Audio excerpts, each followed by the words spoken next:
Ciao ragazzi, qui è Marchettino e oggi eleggiamo la macchina del 2019.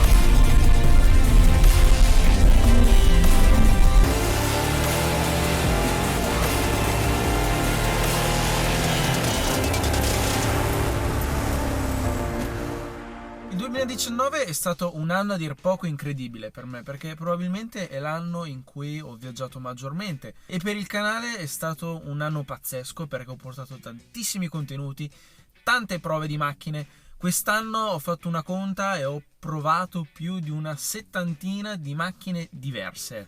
Una gran varietà che può andare dalle supercar alle sportive un po' più accessibili fino alle macchine da corsa. Quindi, come potete capire, è stato un anno veramente intenso e quindi per la prima volta sul canale voglio portare la mia classifica delle macchine migliori che ho provato quest'anno. E prima di arrivare a quella che reputo essere la migliore macchina che ho provato nel corso del 2019, vi voglio fare la classifica partendo dalla quinta.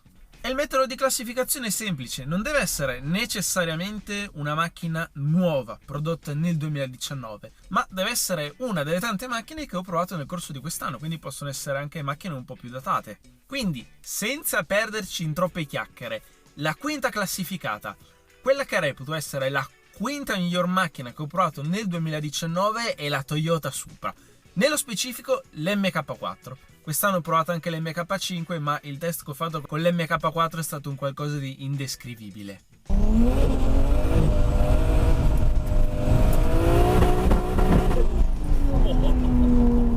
C'è veramente tanto hype nei confronti della quarta generazione di Toyota Supra. Forse anche troppo. Quindi da tempo mi domandavo, ma com'è da guidare quella macchina lì con quel leggendario motore 2JZ? Beh, devo ancora ringraziare Nicola, il proprietario di quella Supra, per avermi permesso di fare uno dei test più estremi di sempre.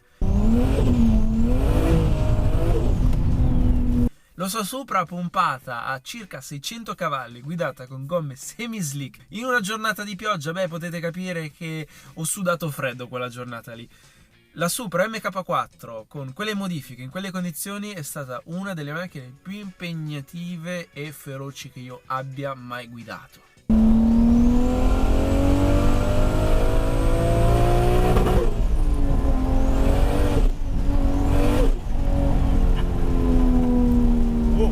La Supra MK4 quindi merita tutto quell'hype?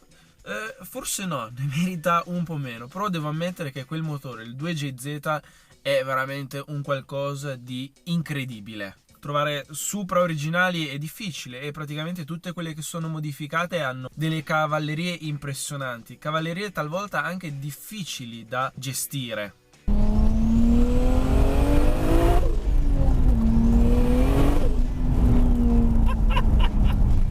Mi ha pattinato in terza. Ed è per questo che è un'auto che richiede molta esperienza di guida, perché il telaio non riesce a stare dietro a tutti i cavalli che il motore riesce a sviluppare.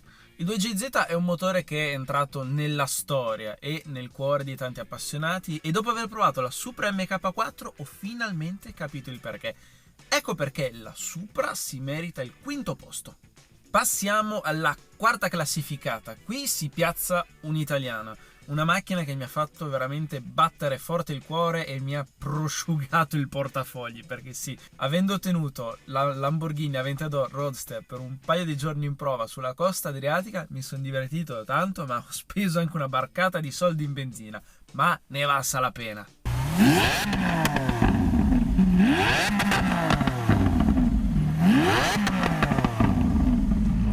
Potermi divertire e giocare con più di 400.000 euro di Aventador Roadster senza il tetto e con il V12 dietro di me e la mia ragazza sul sedile passeggero in un bellissimo weekend estivo, beh, è stata un'esperienza che non mi dimenticherò mai. Stavolta gli occhiali non vedono se chiudo gli occhi. Ah, io ti ho guardato, avevi gli occhi chiusi.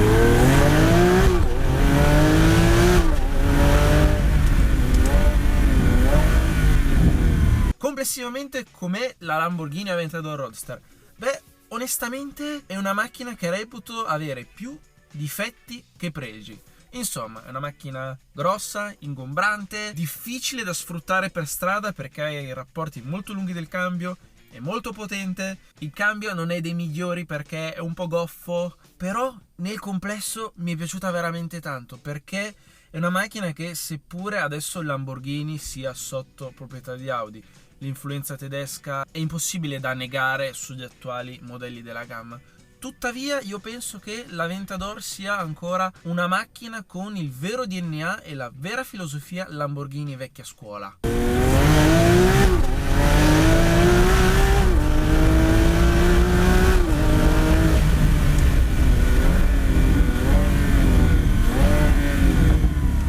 Un 6005 V12 aspirato nei nostri tempi, beh, ormai è una rarità. Il motore dell'Aventador è semplicemente la ciliegina sulla torta.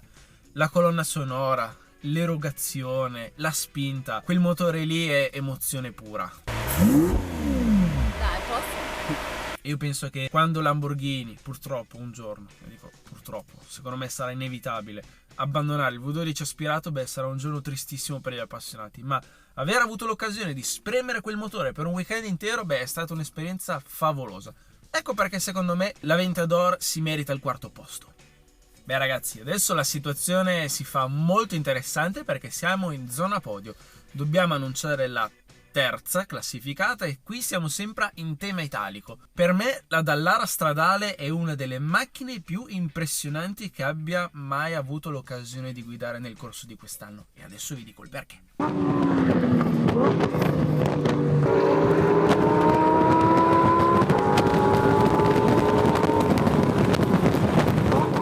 Passare una giornata in pista, più precisamente nel circuito del Mugello, secondo me è una delle piste più belle del mondo, in un prodotto italico, cioè in una delle macchine da pista più valide e performanti del momento. Questa qui è una di quelle giornate che non mi dimenticherò mai.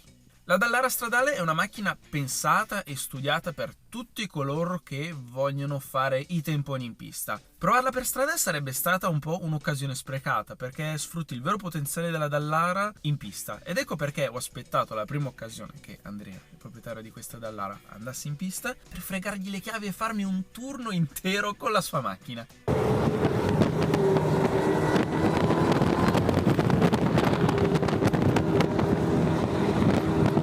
È una macchina estrema in tutto per tutto, ma come dice il nome, Dallara stradale, questa macchina ha una targa, è omologata per la strada, quindi potete capire che è una macchina che puoi sfruttare a pieno in pista e poi a fine giornata tornare tranquillo a casa. E questa è una macchina che mi ha impressionato veramente tanto perché il feeling, l'accelerazione, la forza G che sviluppa in curva, beh, questa è praticamente una vera e propria macchina da corsa omologata per girare su strada. Penso che complessivamente questa sia la macchina più pistaiola stradale che io abbia provato quest'anno, e battagliare in pista con altre macchine da solo nella Dallara stradale è stata un'esperienza favolosa. Fin da subito, dopo un paio di giri, ho preso il feeling con la macchina, ho potuto assaporarne le sue vere capacità dinamiche e io penso che a bordo della Dallara le cose che impressionano di più è la potenza frenante, perché la macchina è molto leggera, i freni sono potenti e ciò ti permette di ritardare di molto la staccata rispetto alle classiche supercar e sportive stradali. Per non parlare della deportanza, quell'alettone dietro genera tantissima, ma tantissima deportanza che ti permette non solo di avere una forte stabilità in frenata,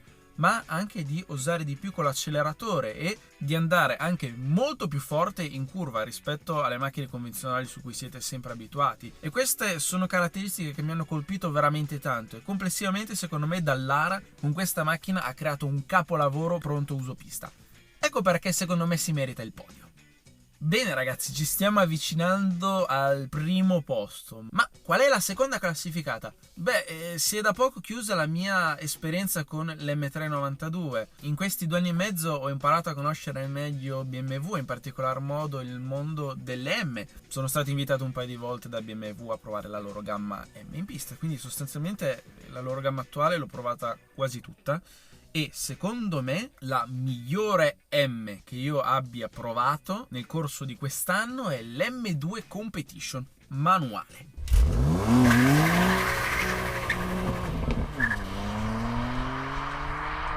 BMW me ne ha gentilmente prestata una per 2 settimane e io gliel'ho riportata con 4.000 km in più. Come potete capire è una macchina che sono goduta abbastanza, mi sono divertito tanto, ma tanto. Gliel'ho riportata forse con un po' meno battistrada sulle gomme posteriori, ma complessivamente secondo me l'M2 Competition insieme alla M2 CS sono le due migliori M attualmente sul mercato. È un motore incazzato. Mamma mia, è incazzatissimo, è incazzatissimo. Non è una M facile da domare, soprattutto se guidata col cambio manuale. Ha un passo piuttosto corto e togliere il precedente motore e inserire dentro il biturbo della M4, beh, lo rende un vero e proprio missile, però al tempo stesso lo rende molto nervoso. Rispetto all'M2 normale le differenze sono enormi alla guida, perché l'M2 normale è una M che riesci a gestire senza troppi problemi, anche se spegni i controlli, mentre la Competition, quella lì è roba seria, soprattutto se spegni i controlli. Devi avere delle buone capacità di guida per riuscire a godertela e ad assaporartela senza finire contro un albero. Purtroppo oggigiorno più andiamo avanti e più le sportive tendono ad essere meno entusiasmanti, meno coinvolgenti, ma non è stato il caso dell'M2 Competition. Quella lì è stata un M che mi ha fatto innamorare fin da subito. E se dovessi comprare attualmente una M moderna, probabilmente andrei a comprare una di quelle, una M2 Competition usata da modificare, da rendere una vera e propria bomba da pista. Ed ecco perché secondo me l'M2 Competition si merita il secondo posto.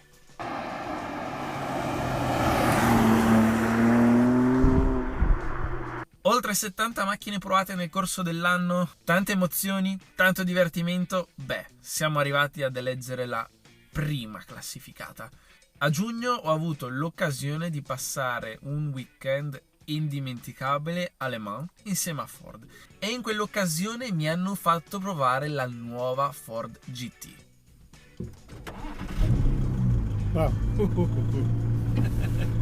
Per me la Ford GT è la macchina migliore che io abbia provato nel corso del 2019 ed ecco il perché. La nuova generazione ha fatto discutere tanto tra i appassionati perché non abbiamo più il vuoto che è praticamente il simbolo della macchina americana e invece qui abbiamo un V6 biturbo. Anch'io, se devo essere onesto, ho un po' storto il naso, però quando sono salito a bordo ho pensato porca miseria, che macchina che ha fatto Ford.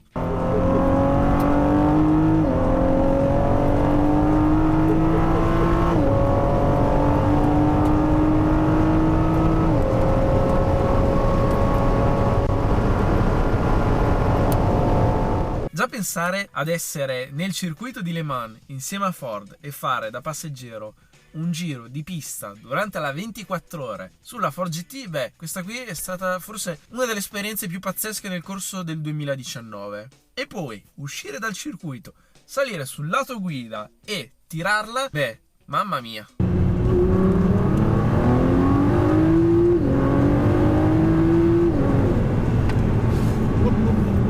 Prestazionalmente parlando è una macchina che mi ha lasciato senza parole. La potenza frenante più impressionante del 2019 secondo me va proprio alla Ford GT, perché questa macchina ha dei freni in carboceramica da 394 mm. Sono probabilmente i freni più potenti che abbia mai provato su una macchina stradale. Appena affondi il piede sul pedale del freno praticamente ti si stacca la testa e la macchina ha un'aerodinamica così sviluppata che praticamente anche nelle staccatone più estreme la macchina è perfettamente stabile e composta.